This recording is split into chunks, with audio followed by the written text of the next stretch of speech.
Bonjour à tous, bonjour à toutes, bienvenue dans votre émission. Puisque vous le savez maintenant, l'heure de Bachelot, c'est votre émission.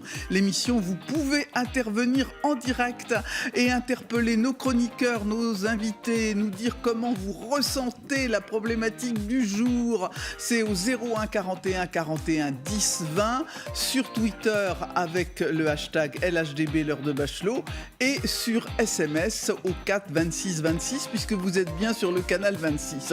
Alors ce matin, on va parler de retraite, de travail des seniors. Parce que c'est vrai, les sexagénaires, les retraités, ou ceux qui vont l'être bientôt, ou ceux qui espèrent l'être à la retraite, se disaient 60 ans, ça va être l'âge magique, on se repose, on a le droit, enfin, à lâcher un peu tout ça. Et on voit que c'est peut-être pas ça qui va se passer. C'est-à-dire qu'il va falloir continuer à travailler longtemps après 60 ans. Est-ce que finalement c'est une opportunité ? Est-ce que c'est une régression sociale ? C'est la question que nous nous posons ce matin. Et pour en discuter avec vous, Benjamin Amar. Comment allez-vous, Roselyne ? Eh bien ça va, Benjamin, et vous ? Très bien, En pleine forme. Pas prêt de prendre votre retraite, Benjamin. Ah, je peux pas encore penser à ce plaisir que j'aimerais pouvoir bénéficier, effectivement. Voilà. Alors, responsable de la politique revendicative à la CGT Val-de-Marne, Ludovine de la Rochère, bonjour. Bonjour. Présidente de la Manif pour tous, et Valérie Gruot, fondatrice de Seniors à votre service. Bonjour à vous, Valérie Gruot. Merci d'être avec nous. C'est une plateforme de recherche d'emploi pour les seniors. Alors, effectivement, il y a une étude très intéressante qui est sortie dans les dernières heures de France Stratégie, qui est un organisme de recherche placé auprès du Premier ministre et qui donne des chiffres qui sont intéressants. Parce que c'est vrai que passer le cap de la soixantaine signifiait le Parniane pour beaucoup, à court ou à moyen terme, et on se demande si ce n'est pas finalement retraités, tous au boulot. Et d'ailleurs, j'ai un sujet là-dessus, quelques images. On a interrogé des gens qui continuent à travailler alors qu'ils pourraient être à la retraite. Vous allez voir que leurs motivations sont différentes. C'est un sujet d'Alexandra Durand. Yves Schmitt, 69 ans, est chargé d'affaires dans une petite entreprise de bâtiment.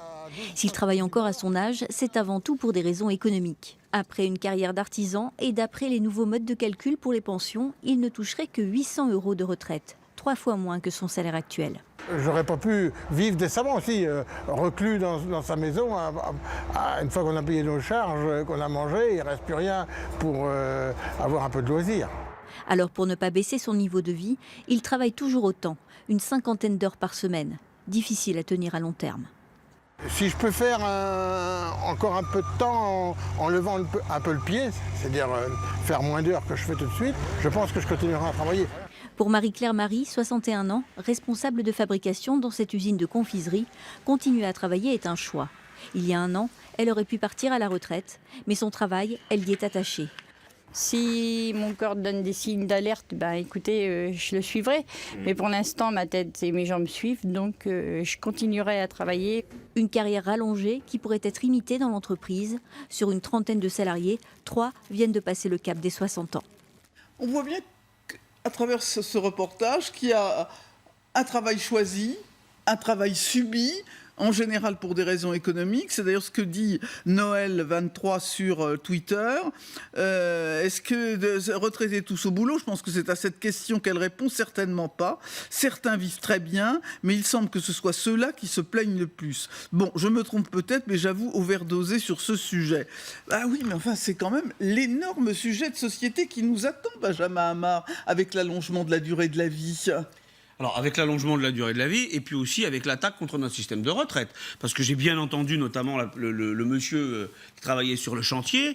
Il fait pas ça de gaieté de cœur. Il fait ça parce qu'il aimerait bien continuer à avoir une vie décente. Vous savez, quand l'espérance de vie était plus courte, on parlait effectivement de la retraite des morts. Là, on parle de la retraite de ceux qui continuent à travailler. Moi, autour de moi, dans mon entourage le plus proche, j'ai des gens qui ont travaillé dur toute leur vie et qui continuent à travailler. Et je peux vous jurer que c'est pas parce qu'ils s'ennuient, c'est parce que simplement simplement, ils veulent mettre un petit peu de beurre dans les épinards. Rappelons que le niveau de vie moyen, effectivement, pour les retraites, c'est 1 224 €, 900 € pour les femmes. 900 €, c'est-à-dire que des niveaux de retraite qui n'ont pas fini d'ailleurs de baisser, parce qu'on en parlera j'espère tout à l'heure, la délétère et toxique réforme des retraites par points que M. Macron a dans sa besace, ne vont certainement pas améliorer les choses. Et donc, il y a là quelque chose de profondément problématique, parce que tout à l'heure, vous disiez sur le trait de l'humour, le farniente, non, un droit à la retraite après avoir cotisé toute sa vie. Et il me semble, moi, qu'après avoir travaillé toute sa vie, on a le droit, c'est notre principale conquête sociale du XXe siècle, cela. Moi, je suis effaré, outré de voir ce droit fondamental être rogné par les réformes libérales successives. Alors, ça cause évidemment aussi sur SMS. Et une dame nous dit « J'aurai 68 ans en novembre prochain et j'ai conservé la petite agence immobilière où je travaille seule parce que ma retraite de 1 000 € par mois ne me suffisait pas. » Ludovine de la Rochère, bon... c'est un sujet, je pense que c'est peut-être le principal sujet de société qui nous attend, que cette question des retraites. Il y a aussi des gens qui ont envie de travailler après la retraite, non ? Et alors, de fait, les choses se sont assouplies parce qu'il y a quelques années, on a rendu possible pour des retraités de travailler, même d'être auto-entrepreneurs s'ils le souhaitent. Et beaucoup le font par nécessité ou effectivement par goût. Alors, on le fait jeune retraité. Et ce qui est un peu terrible dans ce que racontait le premier monsieur qui était dans le reportage de tout à l'heure, c'est qu'on voyait bien qu'à un moment donné, il va arriver vraiment au bout du bout de sa possibilité de continuer à travailler. Et après, il se retrouve surtout qu'il a un métier dans le bâtiment qui sont des métiers... Et après, il y a toutes sortes de métiers. Il y a ça aussi dont on va parler. Et sa retraite, effectivement, est incontestablement modeste. Elle est nettement en dessous de la moyenne. Alors, il n'a pas expliqué pour quelle raison.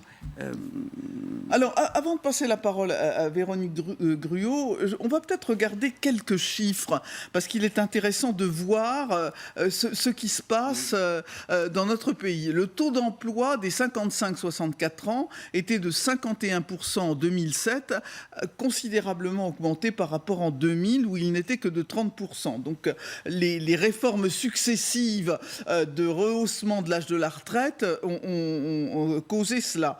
Par contre, quand on regarde avec l'Europe, le taux d'emploi des 60-64 ans, on voit que des 60-64 ans, on voit qu'il est de 30% en France, mais il est de 42% dans l'Union européenne. Ludovine de la Rochère. Et de fait, l'une des difficultés, c'est que l'âge avançant, beaucoup se trouvent en difficulté professionnelle. On sait bien qu'à partir assez vite, assez tôt, car 50 ans peut-être à peu près, retrouver un travail quand on a éventuellement perdu son job est très difficile. Donc, souhait de travailler, nécessité de travailler, et puis après, il faut pouvoir trouver. Véronique Gruau, vous avez une plateforme de recherche d'emploi pour les seniors. Quand vous les rencontrez, ces seniors, quelle est leur principale motivation ? Ils viennent parce que vraiment, ils ont un besoin vital de travailler, ils ont une petite retraite, ou est-ce qu'il y a aussi des éléments, je dirais, positifs, le souhait de rester en contact avec la vie sociale, d'avoir une autonomie Alors, il y a en effet différentes motivations. On les a vues à travers le sujet que vous avez passé. C'est vrai que la principale motivation, elle est clairement financière. Oui. Soit parce que la retraite est trop faible et donc il y a une nécessité de boucler les fins de mois, donc il faut retourner sur le marché de l'emploi. Et puis pour d'autres, la retraite pourrait être, je dirais, suffisante, mais c'est une génération pivot aussi qui s'occupe, en l'occurrence, de ses propres parents, qui sont en perte d'autonomie en fin de vie. Quelquefois du gamin qui est au chômage. Et parfois du petit dernier. Qu'on est obligé de garder, oui. Et donc, du coup, ça nécessite de les aider. Et donc, c'est eux qui reviennent sur le marché de l'emploi pour compléter leurs revenus et les aider. Mais ceci dit, il n'y a pas que les raisons financières qui rentrent en ligne de compte. Il y a aussi, pour certains, la nécessité de conserver du lien social. Alors, on entend Christian. Benjamin, j'ai vu que vous leviez le doigt, vous aurez la parole, mais c'est Christian du Maine-et-Loire, de mon cher Maine-et-Loire, qui appelle. Bonjour Christian. Bonjour Roselyne, bonjour à toute l'équipe. Bonjour. Alors, vous êtes retraité, Christian? Oui, je suis retraité depuis 1 an et demi. J'aurais bien aimé travailler plus longtemps. Je faisais à peu près 60 000 km par an. Malheureusement, pour des petits soucis de santé, j'ai été obligé d'arrêter. J'ai fait 1 an de plus. J'aurais pu partir en carrière longue. Et puis, un sujet rarement évoqué. On parle de l'espérance de vie, on vit beaucoup plus longtemps. On oublie aussi de dire que l'espérance de vie en bonne santé aujourd'hui est de à peu près 64 ans pour les femmes, 63 pour les hommes. Et ça, c'est un sujet important. Et Qu'est-ce que vous faisiez comme métier, Christian, pour faire 60 000 km par an ? J'étais commercial dans d'accord. l'aéronautique, mais bon, j'ai pas fait que ça. Je suis parti vraiment au bas de l'échelle. J'ai commencé à travailler assez jeune, et puis j'ai travaillé dans une entreprise que vous connaissez bien, Roselyne. J'ai travaillé chez Bull pendant pas mal d'années. Maintenant, J'ai choisi de partir à 61 ans à la retraite, sachant que financièrement c'était aussi on gagne moins, on paye des mutuelles. Mais vous, il y avait vraiment, c'était une question de santé, vous en pouviez plus, vous étiez miné par le boulot. Voilà, alors miné par le boulot, maintenant je soulage mon épouse qui travaille, donc des aides à la maison, donc voilà. C'est sympa, c'est vous qui avez pris les casseroles et l'aspirateur alors. Exactement. C'est bien. Cuisine, ménage, un peu de jardin, puis activité sportive à côté. Donc on est retraité, mais on va dans des salles de sport, on fait tourner un peu l'économie locale. Benjamin Amar veut vous interpeller, Christian. Oui, alors d'abord, vous avez tout à fait raison, Christian, de signaler la question de l'espérance de vie en bonne santé, qui est beaucoup plus basse que l'espérance de vie tout court. Mais en plus, il faut rajouter que l'espérance de vie en bonne santé, elle baisse. Elle baisse depuis récemment, et effectivement, ça c'est un chiffre que les libéraux n'aiment pas qu'on leur rappelle, puisqu'il y a cette idée sous-jacente que, mais oui, bien sûr, on vit de plus en plus longtemps et on serait capable de travailler avec un déambulateur jusqu'à plus de 80 ans. C'est ridicule parce que l'espérance de vie en bonne santé, elle baisse. Mais moi, ce que je voudrais vous demander, en plus effectivement de la question du système de retraite qui est attaqué par les réformes successives, il y a aussi, par exemple, les réformes récentes qu'on a entendues sur la hausse de la CSG, le fait que les pensions sont effectivement sont augmentées de 0,3% alors que l'inflation est à 2%. Est-ce que vous êtes concerné par ces mesures qui attaquent frontalement le niveau de vie des retraités ? Oui, bien sûr, oui. Ouais, complètement. Moi, ce qui me gêne, alors ça, effectivement, moi, je fais pas partie, je suis pas malheureux non plus par rapport à ma pension, parce que mais vous excusez pas de toucher une bonne retraite, Christian. Ce qui me gêne plus, c'est par exemple quand je parle d'espérance de vie en bonne santé, moi j'ai ma belle-maman qui est en maison de retraite avec Alzheimer. Tous les mois, on est quatre enfants, on participe parce qu'elle a une petite pension de 1200 euros. Et ça couvre pas les frais de la maison de retraite pour personnes dépendantes.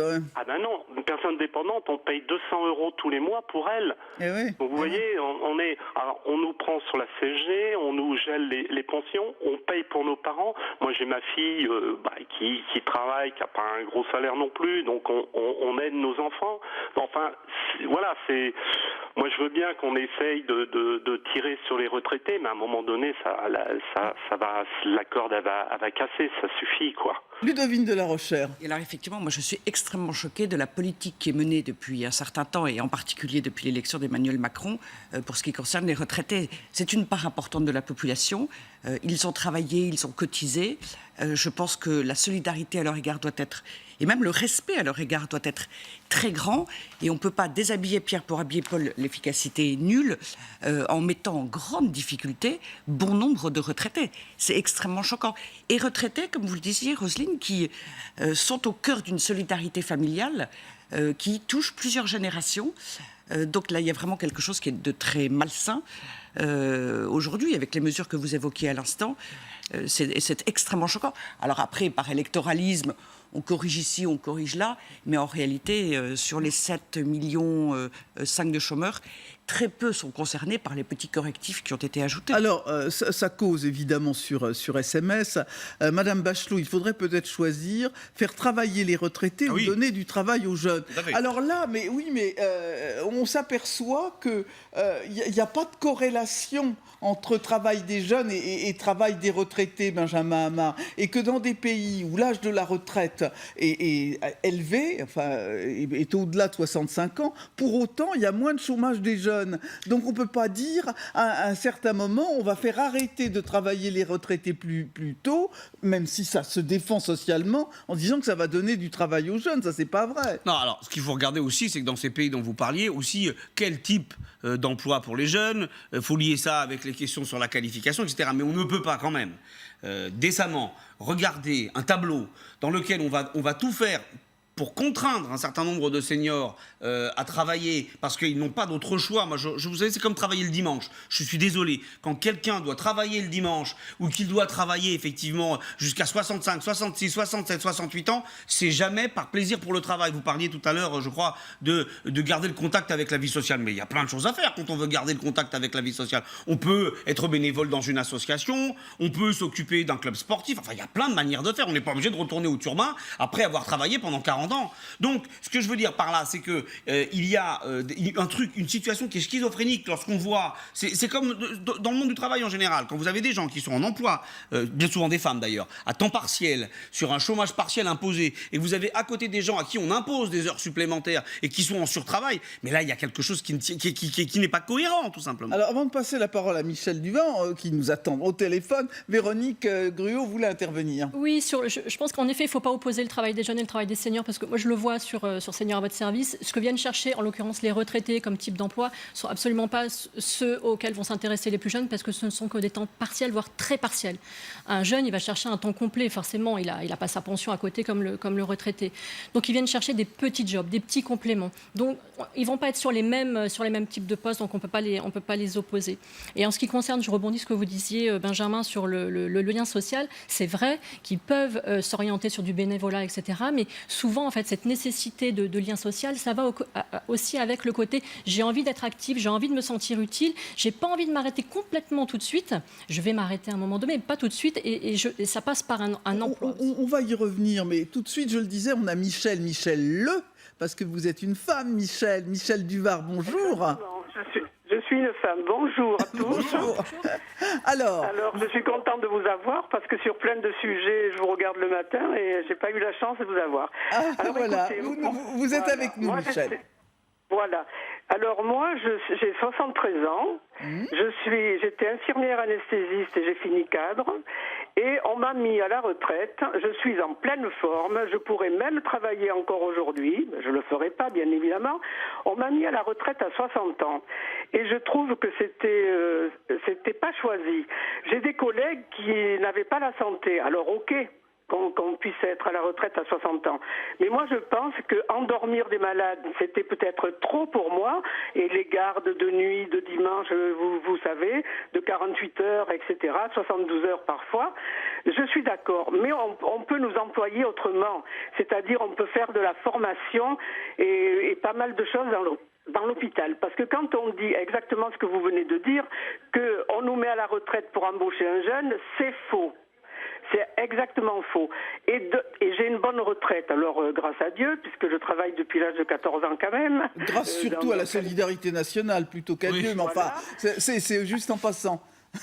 Alors j'ai un bon salaire, mais on me paye. Donc qu'on me paye en travaillant ou qu'on me paye à la retraite, j'aurais préféré qu'on me paye en travaillant. Voilà, alors, non mais Michel dit Oui, continuez Michel, excusez-moi, je vous ai coupé. Après, j'ai ma fille qui est aide-soignante. Eh bien sûr, Macron, il me prend, vous n'avez qu'à calculer, il me prend pas mal, mais moi j'aide ma fille, qui est aide-soignante, qui est revenue dormir chez moi parce qu'elle ne peut pas se payer un loyer. Alors on aide, nous les retraités, mais on nous pique de tous bords. Alors, Michel dit quelque chose d'important, c'est, je sais que Benjamin Hamar ou Ludovine de la Rochère vont peut-être pas d'accord avec moi, je me demande si, quand on a pratiqué des politiques de réduction du temps de travail en le considérant sur le temps de travail hebdomadaire, on n'est pas passé à côté de la grande et vraie réforme qui aurait été de s'interroger sur la durée du travail tout au long de la vie. Est-ce que finalement, il n'y aurait pas des mécanismes qui permettraient... Michel Duvar, elle voudrait voudrait continuer à travailler, mais pas dans les conditions où elle a travaillé quand elle avait 30 ou 40 ans. On aurait pu adapter des mesures en sifflet, faire en sorte que les gens restent plus longtemps dans l'entreprise, mais avec des conditions de travail adaptées à leur âge, pour garder aussi des mécanismes de transmission avec les jeunes, Ludovine de la Rochère. Oui, effectivement, il y a un manque de réflexion globale qui est réel. Et donc, on est dans des fonctionnements ou dans des décisions qui sont très court-termistes ou très limitées, très ciblées.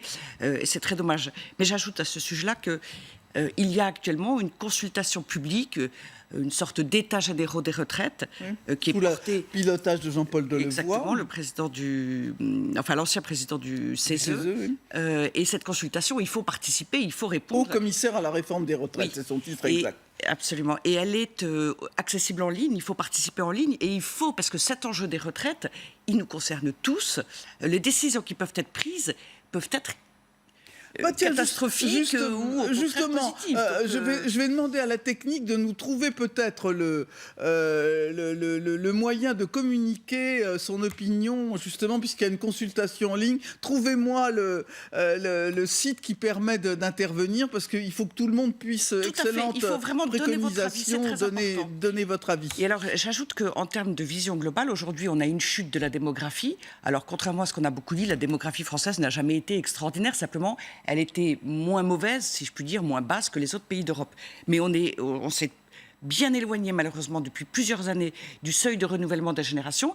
Et donc, on va être confronté, effectivement, au financement des retraites de demain et après-demain, puisque ce sont les enfants qui sont les financeurs des retraites à venir. Effectivement. Après avoir travaillé 43 ans, nous dit-on sur un SMS, je n'ai vraiment plus envie de reprendre une activité. 60 ans, c'est l'idéal. J'ai débuté à 16 ans, nous dit cette personne. Je ne sais pas si c'est un homme ou une femme. Moi, je le partage totalement. Moi, j'entends ce que dit madame, et je sais qu'il y a des gens qui auraient souhaité travailler un petit peu plus. Mais enfin, quand même, de façon très globale, je pense que le droit à la retraite a été une immense conquête sociale. Vous parliez tout à l'heure de l'idée du temps de travail tout au long de la vie, mais je pense que le vrai problème auquel on ne s'est pas attaché véritablement, c'est savoir pourquoi on impose effectivement une réduction du temps de travail aux chômeurs au beau milieu de leur vie active. Je pense que la plupart des Français qui nous écoutent, ils aimeraient surtout garder leur boulot effectivement de 18 à 60 et quelques années, avant qu'on pose la question de savoir pourquoi est-ce qu'on ne pourrait pas continuer à travailler jusqu'à 65 ans. Ça a été une conquête sociale, et effectivement, puisque l'on parle de ça, il va falloir que je pense qu'effectivement les gens feraient bien d'aller se renseigner sur les pistes qui sont proposées, parce que, on va être très très clair, l'idée de la fameuse retraite par capitalisation, qui vous propose que, comme ça, sous le sceau du bon sens, 1 euro cotisé soit 1 euro perçu, c'est une terrible régression. Parce que je rappelle à peu près que en France aujourd'hui, avec le système actuel, vous récupérez vos cotisations à peu près au bout de 16 ans, alors que vous avez une espérance de vie, par exemple, pour les hommes qui est de 24 ou de 28 ans. Ce qui signifie qu'en moyenne, un salarié homme, il récupère 1,5 fois ses cotisations. Avec le système de M. Macron, au mieux, je dis bien au mieux, vous récupérerez dans le meilleur des cas vos cotisations, ce qui signifie donc une baisse drastique des droits à la retraite. Attendez, Ludovine de la Rochère, on a trouvé le site, vous nous disiez, d'intervenir. Est-ce que vous... Alors, voilà, participez à cette consultation, parce que finalement, si vous avez des choses à dire, il ne faut pas se contenter de grogner dans son coin. Réforme.retraite.gouv.fr. Vous allez aller sur le site, Benjamin. Mais on a déjà été le voir. Et puis je vous rappelle que les retraités sont mobilisés tout le mois d'octobre. Il y a eu une mobilisation hier, il y en a une le 9 octobre. Cette consultation publique, elle a lieu jusqu'au 25 octobre. Donc voilà, il faut aller vite. Et effectivement, c'est très important. Et puis il faut aussi aller manifester aussi. Là, il y a 3 manifs. Alors, pour revenir à Benjamin, pour revenir à 1 euro cotisé doit donner la même chose en termes de retraite. Vous savez bien qu'il y a un certain nombre de privilèges, pardonnez-moi, du côté des retraites, avec des inégalités stupéfiantes selon aujourd'hui. 1 euro donné a des résultats très très différents selon les cas. Ensuite, pour la sauf retraite, que là, ce sera le nivellement par le bas. Pour tout le monde, ce sera alors, une je baisse. suis d'accord, c'est le risque. Il y a 2 types C'est le d'égalité. risque. Il y a C'est le pour ça nivellement qu'il par faut le bas et le nivellement par le haut. Moi, je veux toujours le nivellement par le haut. Ouais. Ensuite, il y a des privilégiés en France, c'est certainement pas les retraités. Il y a des conquêtes sociales. Et je pense que partout où il y a eu des droits à la retraite qui sont plus avantageux que d'autres, ce sont des conquêtes sociales. Et ce qu'il faut, c'est un nivellement par le haut. Écoutez, on va revenir sur la notion de privilège, de situation des retraités, de ce qui va se passer avec l'allongement de la durée de la vie. Vous téléphonez toujours au 01 41 41 10 20 LHDB et puis le numéro pour envoyer des SMS 4 26 26. Je vais y arriver, vous nous retrouvez dans un tout petit instant.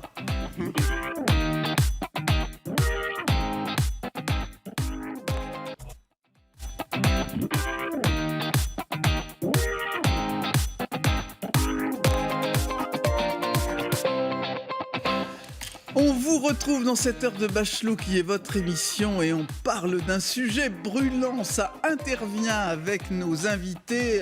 Est-ce qu'on sera tous obligés de travailler à la retraite? Est-ce que pour certains ce sera un choix, pour d'autres un travail subi? En tout cas, on a Maria de l'Hérault. Bonjour Maria, vous êtes au bout du rouleau, vous nous dites? Oui, tout à fait. Je travaille depuis l'âge de 14 ans et c'est des travaux qui n'ont pas été comptabilisés au niveau de mes trimestres. Ah. Et oui, je travaille dans l'éducation spécialisée. J'ai des horaires très difficiles. Je vous donne un petit exemple, 10h, 22h, 8h, 20h pour les week-ends. Un week-end sur 2, jours fériés. On a des jours où on fait 7h, 18h le mardi ou le mercredi. De plus, bon, je suis un peu isolée par mes collègues, de par mon âge. Donc, vous avez quel âge exactement, Maria? Je vais avoir 60 ans bientôt. Et vous êtes isolée par vos collègues à 60 ans? Oui, je suis vieille. Oh là donc, là là. Quand on fait des sorties, on fait des sorties, mais bon, moi, j'en fais pas partie, je reste sur le foyer.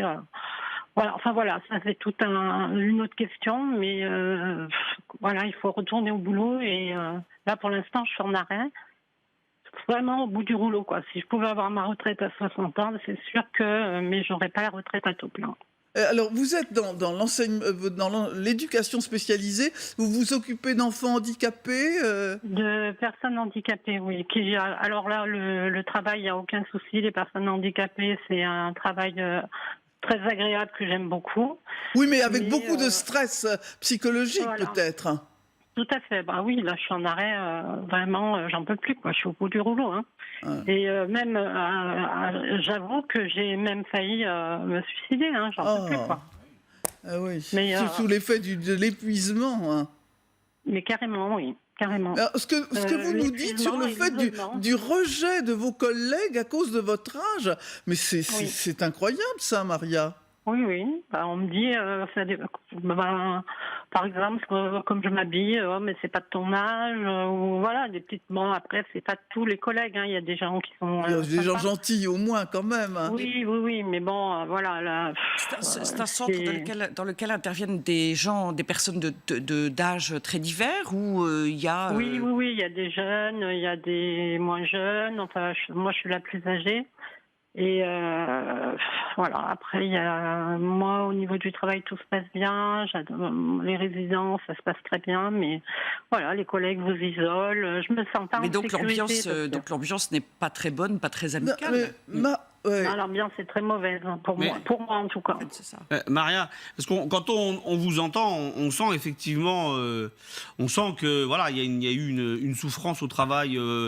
Qui est profonde, et en même temps vous nous dites que justement vous avez aimé ce métier, vous l'avez pratiqué, le métier lui-même vous plaît, mais il y a une usure qui s'est installée, alors dont les raisons sont diverses effectivement. De toute façon on sait qu'en France la souffrance au travail elle est profonde, les chiffres sur la souffrance au travail en France, chiffres d'Eurostat, ils sont assez édifiants, mais ce que vous nous dites bien, si j'ai bien compris, c'est qu'à la fois vous avez aimé ce travail, vous l'aimez, mais en même temps effectivement le droit à la retraite, vous y êtes très attaché. Vous estimez que maintenant, à 60 ans, eh bien, effectivement, il serait grand temps de la prendre. On est bien d'accord, c'est ça? Oui. Et Maria n'a pas droit à sa retraite à taux plein pour le moment. Mais bien évidemment.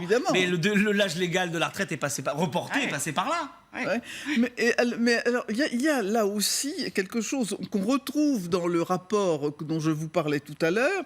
75% des managers considèrent que l'âge joue en défaveur de l'embauche. C'est-à-dire qu'il y a une, je vais employer un terme, il y a une sorte, et je me tourne vers Véronique Gruot, qui avait une plateforme d'embauche des seniors, il y a une sorte de seniorophobie, je ne sais pas si on peut employer ça, dans notre pays. Les vieux n'ont pas leur place, hein. En fait, il y a un énorme travail à faire au niveau de toutes les hiérarchies de l'entreprise. Parce qu'il peut y avoir une décision qui est prise, je dirais, au top management qui va dire on va recruter des seniors pour harmoniser la pyramide des âges, enfin pour tout un tas de raisons.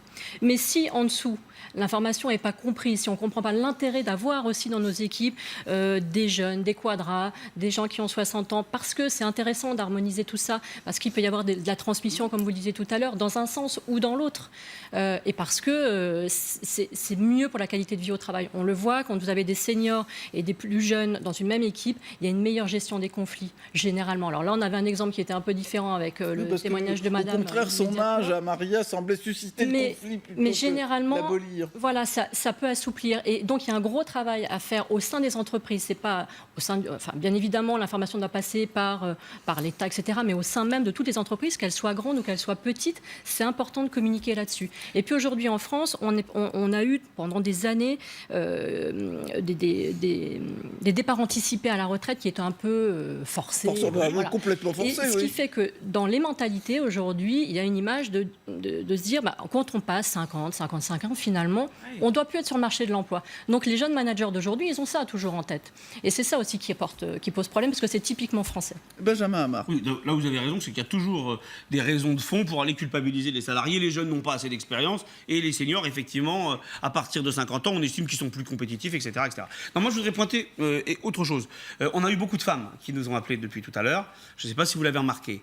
Or, parce que tout à l'heure... Il y a un homme qui va causer. Non, mais c'est très bien, à la bonne heure. Non, mais j'ai remarqué ça.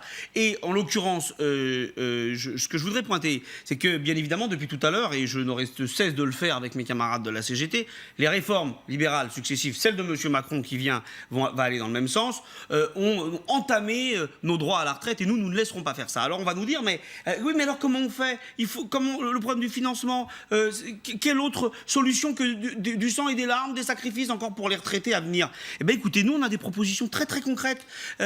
En France, il y a toujours des écarts de salaire terrible entre les hommes et les femmes. Et nous avons calculé que si on rendait impérative l'égalité salariale entre les femmes et les hommes, vous m'accorderez, Roselyne, que c'est loin d'être la prise du palais d'hiver et que ça semble totalement normal, eh bien, on apporterait 10 milliards à la protection sociale et aux caisses de la sécurité sociale. Eh oui. Mais les choses se sont quand même améliorées sur ce point. On voit que le taux de recouvrement des retraites par rapport au salaire a nettement augmenté dans ces dernières années, justement à cause des carrières plus longue des femmes. Mais on est passé d'un...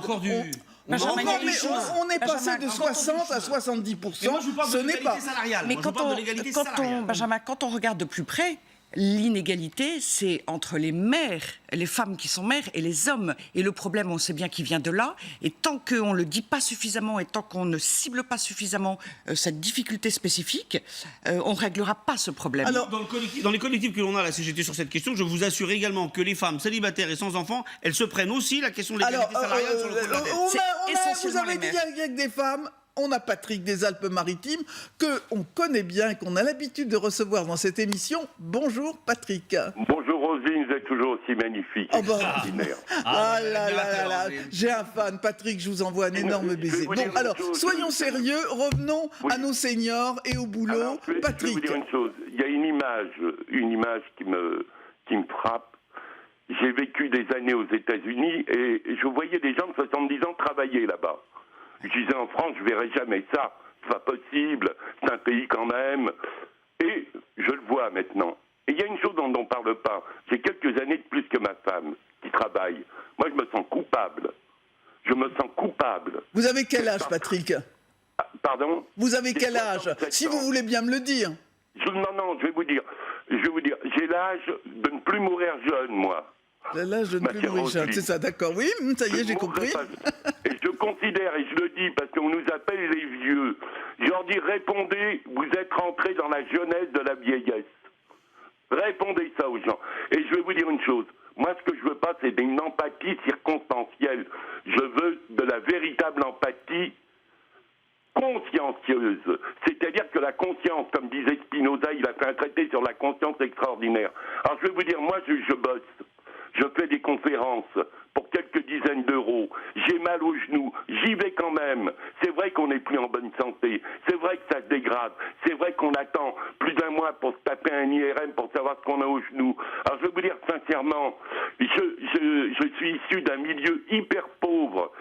J'aide mon fils qui a 10 ans d'études en droit, etc., qui est connu sur la place de Paris au niveau de ses prises de position, au niveau du juge d'instruction et tout. J'ai les 2 grands qui sont encore à la maison, qui seraient en perdition si on n'était pas là. En perdition, Roselyne. Mais ce que je veux dire, ayez une véritable empathie, mais une empathie non pas politique pour récupérer nos votes, mais une empathie de conditions. Et il y a une chose, je le répète, quand on a quelques années de plus, avec une femme qui est extraordinaire. Moi, j'adore ma femme. Quand on la voit partir le matin, elle est directrice de crèche, elle est crevée, elle est morte, elle n'en peut plus, elle a le dos en compote, mais elle ne peut pas s'arrêter. Et elle va rallonger les années. Alors, je vais vous dire, il y a un cri qui est complètement éteint. On n'écoute pas les vieux, on ne les écoute pas. Et c'est pas péjoratif quand il est vieux, parce que je sais que je peux encore amener beaucoup aux gens. J'aide autour de moi. Je ne dis pas tout ce que je fais bénévolement, parce que pour moi, le bénévolat en France, c'est une escroquerie. Il y a une forme d'escroquerie dans le bénévolat. Je le fais par empathie, je le fais par amour de mon prochain. Et ce que je voulais dire, c'est tenez compte, écoutez-les, ne faites pas seulement l'effort de les entendre. Entre entendre et écouter, il y a une différence. Et je suis content d'aider mes enfants. Et eux vont avoir une vie un peu plus facile que la mienne. Voilà. Merci Patrick. Non, mais très beau témoignage de Patrick, parce qu'il dit 2 choses. Il dit les jeunes retraités sont au cœur d'un système de solidarité qui n'est pas un système de solidarité officiel, qui se traduit informel, par des allocations, par des subventions, mais voilà, un système informel.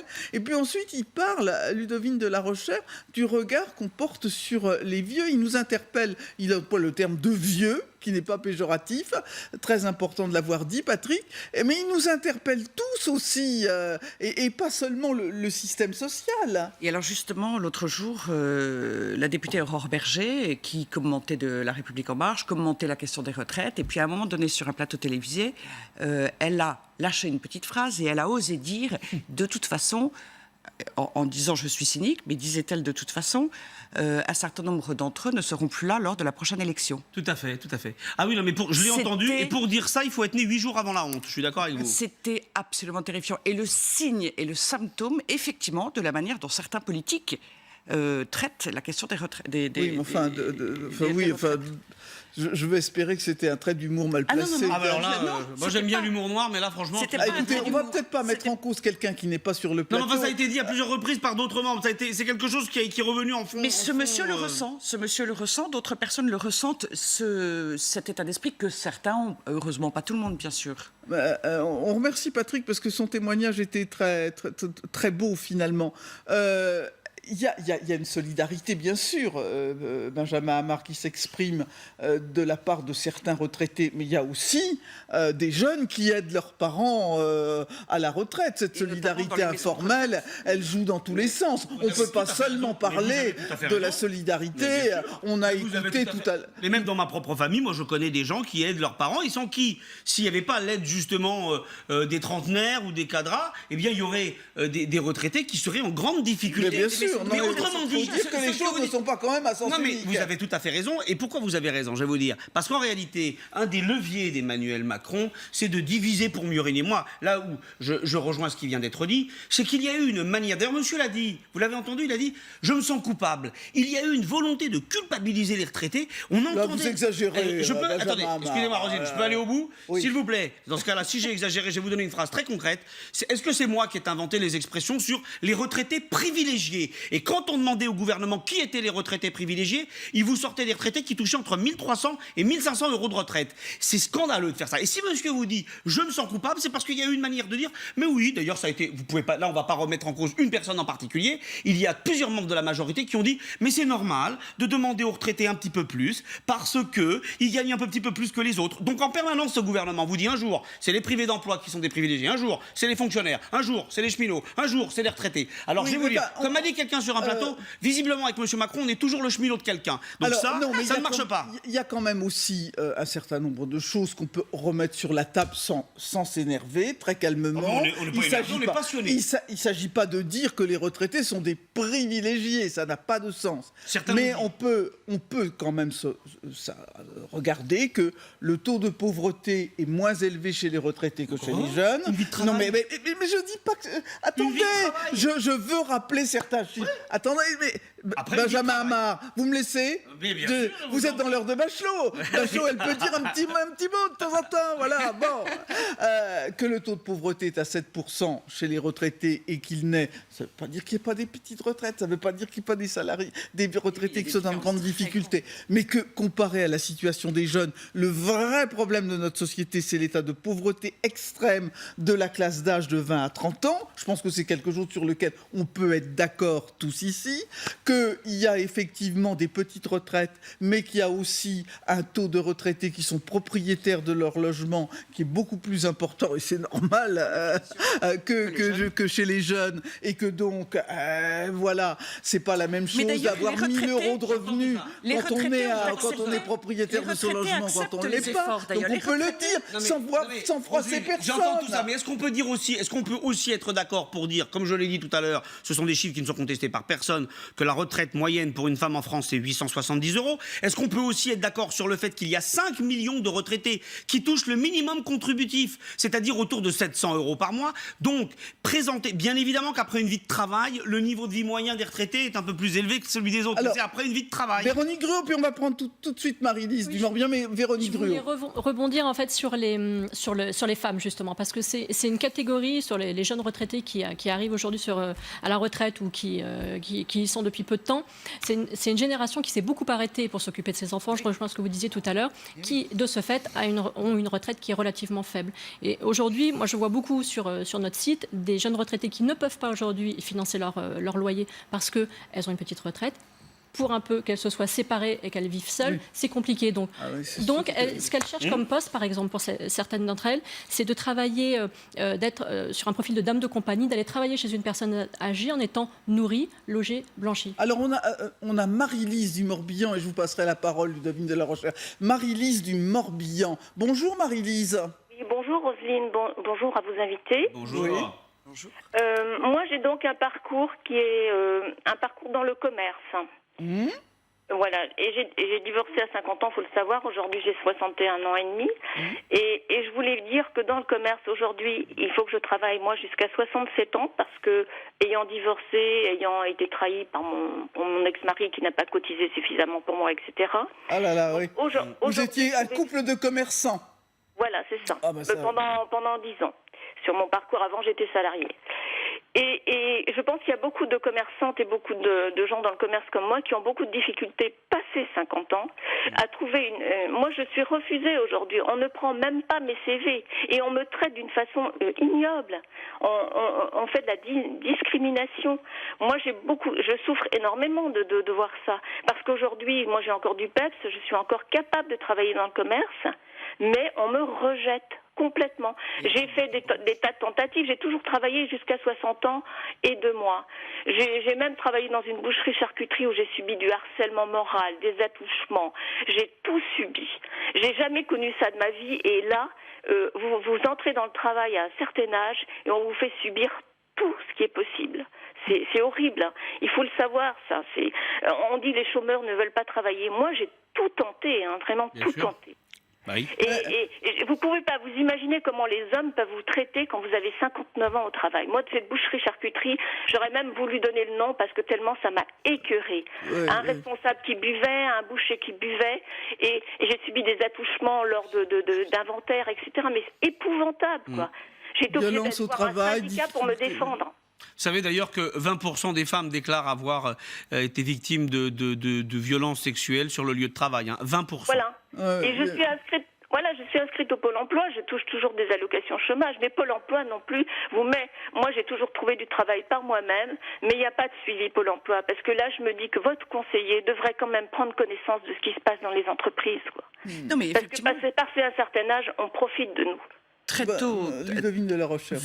Assez rapidement dans la vie professionnelle, on se sent et on sait qu'on est en difficulté et qu'on aura énormément de mal, par exemple, à changer de job parce qu'on souhaite changer de job. Passé 50 ans, on ose à peine. Et évidemment, chaque année qui passe, et puis alors, Marie-Lise dit quelque chose. En dépit de tout ce qu'on apporte. Quelque chose d'important, c'est toutes ces catégories de femmes qui ont été des conjoints collaborateurs, de professions libérales, de commerçants, d'artisans. On n'a pas cotisé pour elles. Elles ont travaillé comme des budgets. J'en ai un exemple très près de moi. Et une personne qui, ayant travaillé toute sa vie, n'a pas de cotisation, n'a pas de carrière, comme on dit, et qui est au minimum vieillesse, qui est à l'ASPA, l'allocation de solidarité. Justement, après une vie de travail. Alors là, vraiment, qu'elle a commencé à 16 ans comme je voulais évoquer un point très très important. Tout à l'heure, je parlais un petit peu de la natalité française, qui va nous rendre le problème des retraites encore bien plus difficile dans quelques années. Dans les projets qui sont envisagés par M. Delevoye et son équipe, il y a quelque chose qui touche les 10% de majoration de retraite pour avoir élevé 3 enfants ou plus. Cette majoration, elle a été plafonnée sous Hollande à 1 000 € par an. C'est quand même pas extraordinaire, 88 € par mois. Elle a été rendue imposable et on envisage de la moduler, voire de la supprimer. Or, il faut savoir que sur un plan économique, ce sont les familles de 3 enfants ou plus qui permettent le financement des retraites. Et donc les familles... on gratte un peu partout. Mais attendez, pardon, je finis, Benjamin, excusez-moi. Les familles, elles ne peuvent pas préparer leur retraite de la même manière que les autres. Pourquoi ? Parce qu'elles investissent, bien sûr, et c'est normal, dans l'éducation de leurs enfants. Tous leurs enfants vont cotiser au service de tous. Elles ne peuvent pas préparer leur retraite de la même manière. Et donc, cette majoration de pension, c'est l'équité. C'est l'équité, c'est élémentaire. Moi, je voudrais qu'on mesure bien ce que c'est que la retraite par capitalisation que M. Macron prépare. C'est pas tout à fait ça, c'est la retraite par points. C'est la retraite par points. Alors, la retraite par points, soyons très précis, mais enfin, il y a quand même... Vous capitalisez vos points. En l'occurrence, gardez bien en tête une chose très simple. C'est 1 € cotisé, 1 € perçu. Or, vous allez donc avoir une stricte proportionnalité entre effectivement ce que vous avez cotisé et votre pension de retraite. Or, vous aurez la maladie, le chômage, la maternité qui ne seront plus pris en compte. Dans le système actuel, ils sont validés. Avec le système par points, vous n'avez plus de prise en compte, ce qui signifie que, effectivement, dans le cas de la maternité, dans le cas de la maladie et dans le cas du chômage, eh bien, vous perdez immédiatement. On aura l'occasion d'en reparler parce que c'est un sujet majeur. Le 01 41 41 10 20, c'est bien le téléphone où vous pouvez nous appeler dans l'heure de Bachelot. Et puis tout de suite, c'est Audrey qui arrive, Audrey Anneco. Bonjour. Qui n'est pas prête de prendre sa retraite, Audrey, là, visiblement. Ah, je crois que non. Vous m'apprenez quelque chose. Alors, et votre équipe, là, eh bien, écoutez, votre bande. Nous commenterons l'actualité avec Luc Ferry. Le docteur Gérald Kierzek poussera un coup de gueule alors qu'une aide-soignante a été licenciée par son hôpital alors qu'elle l'avait témoigné sur les EHPAD dans Envoyé spécial. Nous parlerons télé avec Thierry Moreau qui reçoit Sidonie Bonnec, grand succès sur France de RTL. Elle commence son congé maternité, mais comme on a un médecin en plateau, si jamais... Oui, on est là, voilà. Monia Cachemire nous fera un bilan de la Fashion Week et puis les pipis du net, c'est Benjamin. Toutes sortes de sujets. Hein, voilà, c'est le patchwork. En tout cas, bonne émission, Audrey. Merci, et puis nous, on se retrouve dès demain pour la dernière émission de la semaine, vendredi. C'est l'heure de Bachelot, c'est à 9h, c'est sur LCI.